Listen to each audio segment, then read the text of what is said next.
نہ کرو بحث ہار جاؤ گی، حسن اتنی بڑی دلیل نہیں۔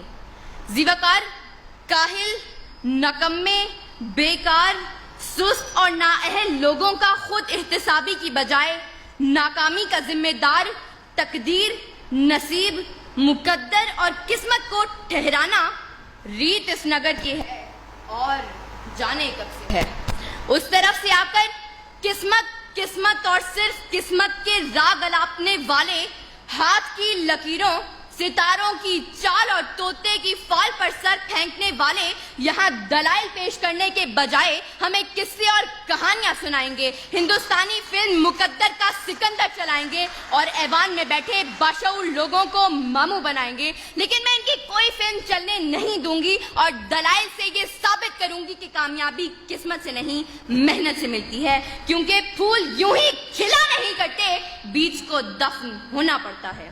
صدر اعلی وقار، کامیابی اجتماعی ہو یا انفرادی، دنیاوی ہو یا اخروی، اس کا تعلق صرف اور صرف محنت سے ہے۔ انسان چاند پر قدم رکھنے میں کامیاب ہوا تو وجہ قسمت نہیں محنت تھی۔ انسان انسانی جسم کے اعضاء کی پیوندکاری کرنے میں کامیاب ہوا تو وجہ قسمت نہیں محنت تھی۔ انسان لاکھوں من لوہے کو ہواؤں میں اڑانے میں کامیاب ہوا تو وجہ قسمت نہیں محنت تھی۔ اور 14 اگست 1947 کو جب یہ پاکستان دنیا کے نقشے پر ابھرا تو اس کامیابی کی وجہ کوئی قسمت، مقدر یا تقدیر نہیں بلکہ تحریک پاکستان میں شامل لوگوں کی محنت اور صرف محنت تھی۔ ابس ہے شکوائے تقدیر یزداں تو خود تقدیر یزداں کیوں نہیں ہے۔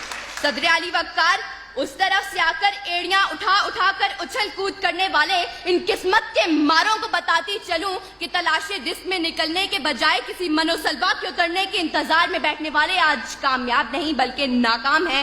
پیاس بجھانے کے لیے کنویں تک چل کر جانے کے بجائے مقدر سے کنویں کو کھینچ کر پاس لانے والے آج کامیاب نہیں بلکہ ناکام ہیں۔ ظالم کے آگے سر اٹھانے کے بجائے ظلم کا نشانہ بنے ہاتھ پہ ہاتھ دھرے منتظر فردہ رہنے والے مظلوم آج کامیاب نہیں بلکہ ناکام ہیں۔ پلٹنے، جھپٹنے اور جھپٹ کر پلٹتے ہوئے لہو کو گرمانے کے بجائے قسمت کے مارے کرگس بن کر بیٹھنے والے آج کامیاب نہیں بلکہ ناکام ہیں۔ سر اٹھے تو صحیح ظلم کے سامنے، تبھی ظالم کا وقت حساب آئے گا اور تبھی غریبوں کے دربار میں ہاتھ جوڑے ہوئے ہر نواب آئے گا، انقلاب آئے گا، انقلاب آئے گا۔ صدر اعلی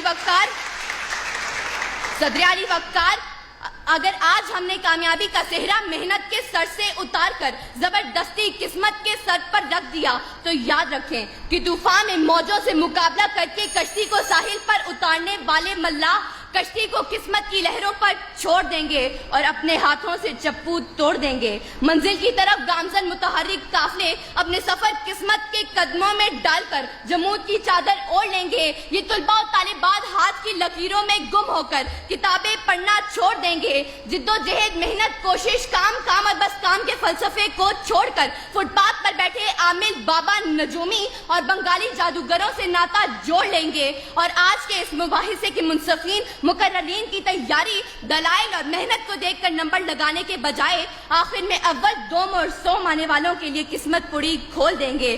سچ ہے جو بات سرے دار سنائی جائے، ایک نہیں ہاں کئی بار سنائی جائے، یہ جو قسمت ہے، مقدر ہے، نہیں مانتی میں وہ کمائی ہے جو محنت سے کمائی جائے۔ صدر اعلی وقار، اگر میرے ان تمام دلائل کے باوجود اگر اب بھی کوئی قسمت اور صرف قسمت کے راگ الاپتے ہوئے مقدر کے کچے گھڑے پر بیٹھ کر دریا پار اپنے مہیوال سے ملنے کی طلب رکھے تو اس کے لیے اتنا ہی کہتے ہوئے اجازت چاہوں گی کہ بے عمل دل ہو تو جذبات سے کیا ہوتا ہے، دھرتی بنجر ہو تو برسات سے کیا ہوتا ہے عمل لازمی تکمیل تمنا کے لیے، ورنہ رنگین خیالات سے کیا ہوتا ہے۔ شکریہ۔